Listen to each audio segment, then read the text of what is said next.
Тема нашего разговора об эфирном пространстве. Что же это такое и как знание о нем поможет нам вести более осознанную и счастливую жизнь? Итак, эфирное пространство – это концепция, которая набирает обороты в последние годы все больше и больше. Это относится к невидимой, нефизической сфере, которая реагирует на наши мысли и слова. Считается, что эфирное пространство – это морфогенетическое пространство, которое связывает всех нас и влияет на наши мысли и действия. Морфогенетическое, или по-другому, эфирное пространство – это именно то, что определяет отношения между нашим физическим окружением и нашим психическим состоянием. Это относится к тому, как наше взаимодействие с окружающей средой может формировать и влиять на то, как мы думаем, чувствуем и ведем себя. Другими словами, информация с эфирного пространства помогает понять, как мы взаимодействуем с окружающим миром и как мир и окружение влияет на нас психологически. Концепция морфогенетического пространства использовалась для объяснения того, почему определенные типы окружающей среды могут влиять на наши эмоции, познание и поведение. Например, исследования показали, что взаимодействие с природой или пребывание в естественной среде может оказывать на людей успокаивающие действия. Кроме того, определенные типы архитектуры или элементы дизайна также могут влиять на то, как мы воспринимаем окружающий мир. Понимая, как работает эфирное пространство, и помня о наших взаимодействиях с ним, мы можем создавать обстановку, более способствующую позитивным психическим состояниям. Морфогенетическое пространство – это абстрактное понятие, концепция, которая исследует, как мы взаимодействуем с окружающей средой и как она влияет на нас. Это пространство состоит из физических, культурных и психологических элементов, которые формируют наше поведение и взаимодействие. Считается, что наши действия могут влиять на это пространство, а оно, в свою очередь, может влиять на нас. Понимая концепцию морфогенетического пространства, мы можем получить представление о том, как наше взаимодействие с другими людьми и окружающая среда вокруг нас формируют тот фактор, кто мы есть. Кроме того, помня о том, как мы взаимодействуем с людьми и вещами вокруг нас, мы можем создавать положительные изменения в себе, а также в окружающих нас людях. Наши мысли и слова способны формировать реальность. Это связано с морфогенетическим пространством, энергоинформационным полем, несущим информацию о всех живущих в нашем мире. Вселенная – живой организм и реагирует на наши мысли и слова, постоянно меняясь и адаптируясь на основе нашего опыта. Другими словами, это материя Вселенной, живое поле, которое буквально жаждет нашего внимания как творцов новой реальности. Морфогенетическое пространство можно представить как обширную библиотеку, в которой записаны все мысли, которые мы думаем, каждое слово, которое мы говорим, и каждое действие, которое мы предпринимаем. Наши намерения и решения хранятся в этом энергоинформационном поле, создавая волновой эффект по всей Вселенной. Что важно понимать, вся информация стремится проявляться в физической реальности. Вот почему желания исполняются. Поняв, как работает эта мощная сила, мы можем использовать ее для создания позитивных изменений в своей жизни и жизни окружающих нас людей. Наши мысли и слова способны формировать нашу реальность. Эфирное пространство – это живой организм, который реагирует на наши мысли и слова, создавая петли обратной связи, энергии и информации, которая формирует материю Вселенной. Морфогенетическое пространство обладает потенциалом для создания мощных изменений в нашей жизни. Соединяясь с этим энергоинформационным полем посредством осознанного намерения, мы можем создавать положительные результаты в своей жизни, направляя эту энергию на то, чего мы желаем. Вот почему для нас важно быть сознательными творцами, тщательно думать о том, как мы используем наши слова и мысли, чтобы мы могли проявить в жизни именно то, что мы хотим действительно. Вы когда-нибудь задумывались, почему мы чувствуем такую связь со Вселенной? Именно благодаря энергоинформационному полю, несущему информацию обо всех живущих во Вселенной. Это пространство живое и отзывается на наши мысли и слова. Мы буквально создатели этого пространства, и оно требует нашего внимания. Морфогенетическое пространство – это концепция, которая существует уже много лет, но только недавно она привлекла к себе больше внимания из-за своего потенциала для понимания того, как энергия и информация взаимодействуют в нашем мире.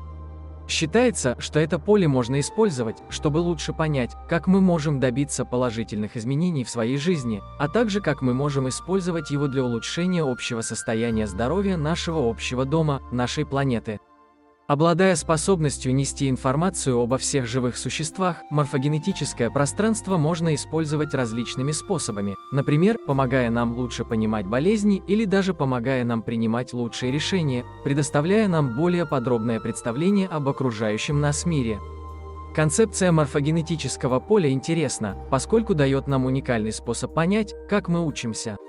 Это не что-то физическое, а скорее среда, в которой мы инстинктивно учимся и обрабатываем привычки и информацию. Это поле можно рассматривать как пространство памяти для нашего обучения, где нет власти или авторитета, а скорее среда, которая позволяет нам получать доступ к знаниям и информации на наших собственных условиях.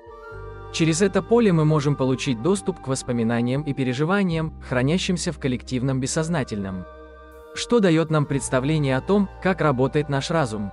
Концепция морфогенетических полей интересна, поскольку рассматривается как среда памяти, которая помогает нам учиться.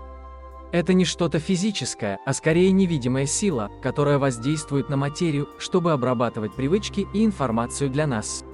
Считается, что морфогенетические поля являются источником нашего инстинктивного обучения. Они могут помочь нам обрабатывать информацию быстрее и точнее, чем когда-либо прежде, а также помогают нам быстрее развивать новые навыки. Это может быть невероятно полезно для тех, кто хочет улучшить свои знания и навыки в определенной области или предмете. Понимая, как работают морфогенетические поля, мы можем использовать их в своих интересах, чтобы учиться более эффективно и результативно. Это может оказать глубокое влияние на то, как мы будем учиться в будущем, облегчив нам получение необходимых знаний без необходимости тратить долгие часы на учебу или посещение занятий. Морфогенетическое поле можно рассматривать как пространство памяти для нашего обучения, где привычки и информация обрабатываются без какой-либо физической силы. Это поле дает нам инстинктивный способ обучения, который можно увидеть в том, как животные учатся в своей среде. Морфогенетическое поле также дает нам возможность хранить воспоминания, позволяя нам вызывать их при необходимости. Это позволяет нам опираться на то, что мы уже знаем, и использовать это для принятия обоснованных решений в будущем. Морфические поля являются мощным инструментом для понимания того, как информация переносится и передается в пространстве и времени. Эти поля несут информацию, которую можно использовать для изменения нашего восприятия мира. Зная, как мы взаимодействуем с этими полями, мы можем использовать их в своих интересах.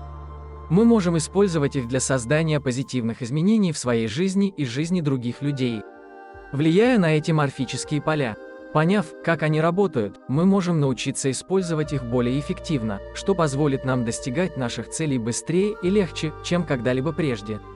Морфические поля – важная концепция, которую можно использовать также для объяснения того, как определенные модели поведения или информация могут передаваться между разными организмами без необходимости физического контакта. Это явление часто называют морфическим резонансом, и считается, что эти поля ответственны за передачу информации в природе. Это означает, что, изменяя способ, как мы взаимодействуем с окружающей средой, мы можем изменить морфогенетическое поле и, таким образом, получить доступ к новой информации или знаниям. Для этого необходимо изменить нашу парадигму восприятия мира. Таким образом, осознание того, как мы воспринимаем окружающее пространство и как взаимодействуем с ним, является ключевым моментом при попытке получить доступ к этим морфическим полям. Мы должны осознать, как мы взаимодействуем с окружающей средой и как наши мысли, чувства и действия формируют ее. Это означает понимание того, как наши убеждения формируют нашу реальность и как мы можем использовать эти знания для создания позитивных изменений в себе и в нашем мире. С более глубоким пониманием морфических полей мы можем начать понимать, как мы можем использовать их в качестве инструмента для трансформации как на индивидуальном, так и на коллективном уровне. Рассмотрим один из таких инструментов – регрессионную терапию, что по сути является углубленной семейной расстановкой. Семейная расстановка – это альтернативная форма терапии, которая помогает выявить первопричину личных конфликтов или семейных проблем. Это мощный метод, который может помочь выявить закономерности в групповой динамике, которые нелегко заметить сразу. Этот метод обеспечивает эмоциональное облегчение, поскольку позволяет людям лучше понять основные проблемы и может помочь им предпринять необходимые шаги для поиска решений. Выявляя семейные паттерны, семейные расстановки можно использовать как эффективный инструмент для разрешения конфликтов и улучшения взаимоотношений в семье. Семейная расстановка – это альтернативный терапевтический метод, который помогает людям определить корень своих семейных проблем и конфликтов. Используя этот метод, люди могут получить представление о том, как работает их семейная система, что может помочь им разрешить конфликты и обрести мир в своих отношениях. Техника помогает выявить глубинные проблемы, которые не всегда легко заметить. Это также обеспечивает облегчение эмоционального стресса и позволяет людям получить представление о своей личной истории и моделях поведения, которые передавались из поколения в поколение. Поняв эти закономерности, люди могут начать вносить изменения, которые приведут к более здоровым и гармоничным отношениям со своими семьями. Берт Хеллингер, немецкий психотерапевт, разработал семейную расстановочную терапию в конце 1990-х годов. Этот терапевтический метод основан на идее о том, что проблемы внутри семейной системы могут передаваться из поколения в поколение. Это эффективный способ выявления и разрешения конфликтов, которые затрагивают поколения семей. Семейная расстановочная терапия работает, рассматривая динамику между членами семейной системы. Это помогает выявить модели поведения и эмоциональных реакций, которые передавались из поколения в поколение. Затем терапевт работает с каждым членом семьи, чтобы найти способы разрешить эти конфликты и создать более здоровые отношения в семейной системе. Этот терапевтический метод был разработан, чтобы помочь семьям разрешить конфликты, которые передавались из поколения в поколение. Система работает, признавая и уважая взаимосвязь всех членов семьи, прошлых и настоящих, чтобы определить источник конфликта и установить мир в семейной ячейке. Работа Хеллингера оказала огромное влияние на поколения семей по всему миру, помогая им лучше понять себя и свои отношения с другими. Доказано, что этот метод помогает семьям и отдельным лицам понять свое место в семейной системе и найти пути решения любых существующих проблем. Чтобы обеспечить эффективность этого терапевтического метода, Региональный совет психологов Параны, CRPPR, опубликовал техническую записку NT003-2022, в которой содержится руководство о том, как правильно использовать и применять систему семейной расстановки. В этой записке изложены рекомендации для практикующих врачей о том, как лучше всего использовать этот терапевтический инструмент, а также даны советы о том, как выявить любые потенциальные конфликты или проблемы в семье. С помощью этого руководства профессионалы могут помочь своим клиентам избавиться от глубоко укоренившихся проблем, которые передавались из поколения в поколение. Регрессионная терапия является разновидностью семейных расстановок, но еще на более глубоких уровнях сознания. Регрессионная терапия дает возможность найти самые скрытые причины проблем в роду и в жизни, и эффективно убирать их из энергоинформационного поля человека. Сами понимаете, что это значит. Это значит, что это событие, которое привело к серьезнейшей травме, искажению, которое могло передаваться с поколения в поколение, больше не давлеет над человеком. Человек освобождается от своего решения, даже если оно было в прошлых воплощениях. Регрессионная терапия – это мощный инструмент для исследования более глубоких слоев себя и выявления первопричин любых проблем, с которыми вы можете столкнуться в жизни. С помощью квалифицированного телепата можно исследовать и развязать глубокие кармические узлы даже из прошлых воплощений. Вы сами можете себе очень помочь, если будете иметь правильные знания и надежного наставника. Этот тип терапии может помочь вам понять, почему в вашей жизни повторяются определенные паттерны, почему определенные отношения не складываются или почему вы чувствуете себя застрявшим в определенных областях. Соединяясь с вашим подсознанием и внутренней мудростью, регрессионная терапия может привести к глубокому пониманию, которое поможет вам освободиться от этих стереотипов и двигаться вперед с большей ясностью и уверенностью. Регрессионная терапия – это форма исцеления, которая работает с подсознанием, чтобы выявить и решить глубоко укоренившиеся проблемы. Это может помочь людям понять коренные причины их проблем и даже может быть использовано для изучения прошлого жизненного опыта. С помощью квалифицированного телепата можно развязать глубокие кармические узлы даже прошлых воплощений. Понимая, как наша нынешняя жизнь была сформирована нашими прошлыми жизнями, мы можем лучше понять, почему мы испытываем определенные паттерны в нашей жизни и как мы можем освободиться от них. Регрессионная терапия – это мощный инструмент личностного роста и трансформации, поскольку она помогает нам выявить и решить глубинные проблемы, которые могут мешать нам в достижении наших целей. Это мощный инструмент для выявления скрытых причин наших текущих жизненных проблем и эмоциональных блоков. Этот метод позволяет нам смотреть глубже, чем просто поверхностный уровень нашей текущей жизни, и исследовать коренные причины наших проблем. Получая доступ к информации из прошлых жизней, мы можем понять, почему мы сталкиваемся с определенными проблемами в теперешней жизни.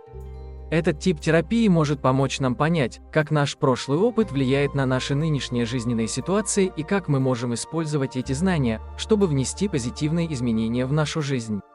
С помощью регрессионной терапии мы можем обрести понимание самих себя, выходящее за рамки того, что мы уже знаем о себе на сознательном уровне. Виктория Высочанская – трансформационный коуч и телепат, которая помогает людям полностью раскрыть свой потенциал. Она сочетает в своей практике семейные расстановки, коучинговые инструменты и активные медитации для оказания комплексной помощи человеку. Благодаря своей работе она помогает людям понять источник их физических и духовных проблем, предоставляя им инструменты, необходимые для обретения баланса и гармонии в жизни. Виктория, как и ведущие психологи, считает, что работая с душой, мы также должны работать с физическим телом и сознанием. Виктория Высочанская считает, что такой целостный подход необходим для достижения настоящей трансформации личности.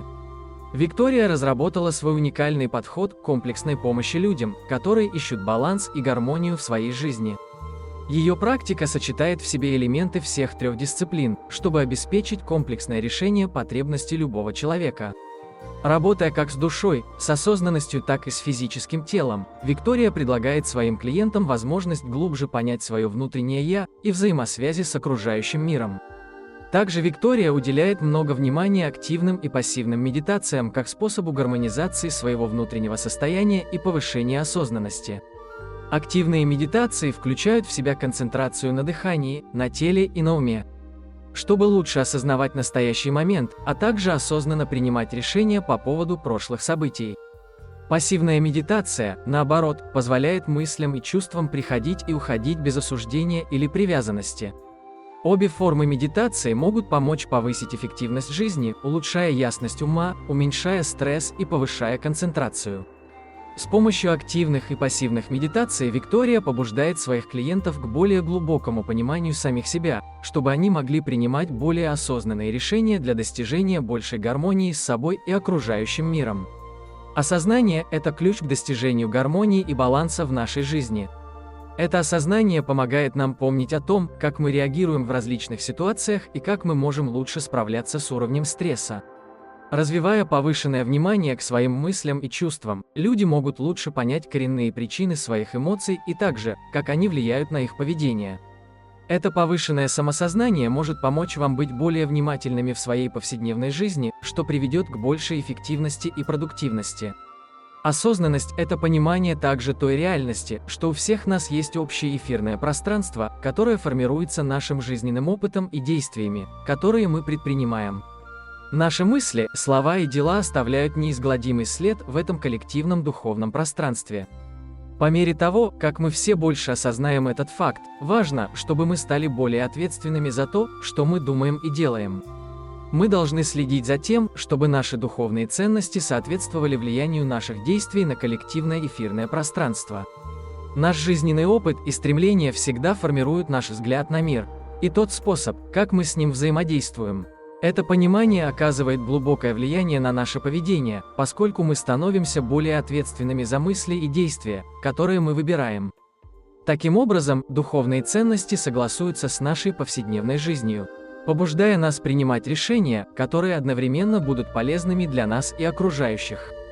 Мы должны стремиться согласовать наши духовные ценности с коллективной энергией Вселенной, чтобы создать лучшее будущее для всех нас.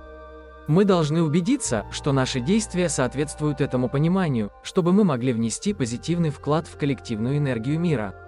Человек – творец нашего общего эфирного пространства и, следовательно, исполнитель созданных им когда-то законов.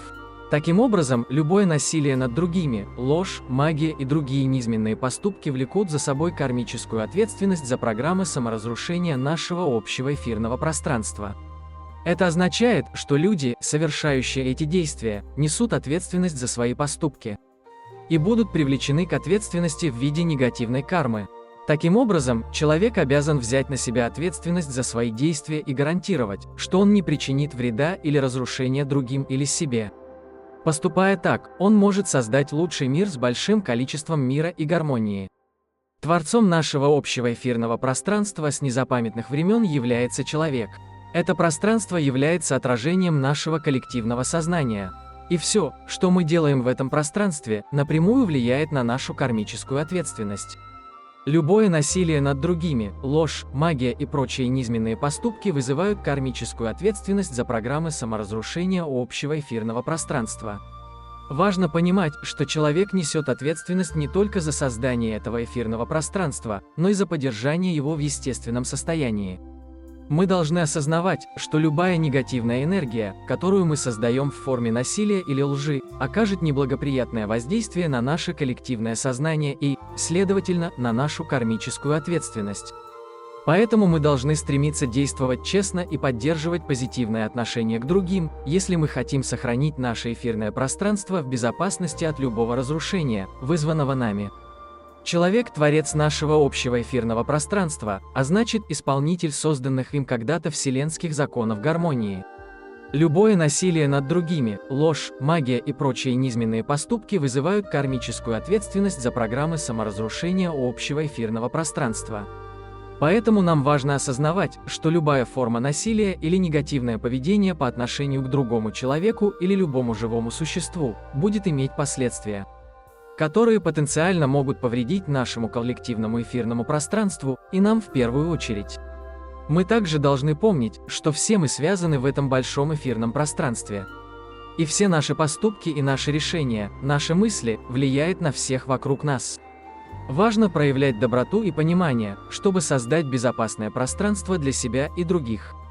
Мы должны стремиться построить лучший мир, взяв на себя ответственность за свои действия и избегая любой формы вреда или разрушения по отношению к другим. Мы вместе несем ответственность за то, чтобы наши дети росли в мире и гармонии. Вот почему мы приглашаем вас присоединиться к нашему каналу, подписаться на него и помочь нам распространять наши видео. Присоединяясь к нашему каналу, подписываясь на него и помогая нам распространять наши видео, вы вносите свой вклад в построение лучшего будущего для наших детей. Только вместе мы можем сделать этот мир более мирным для всех.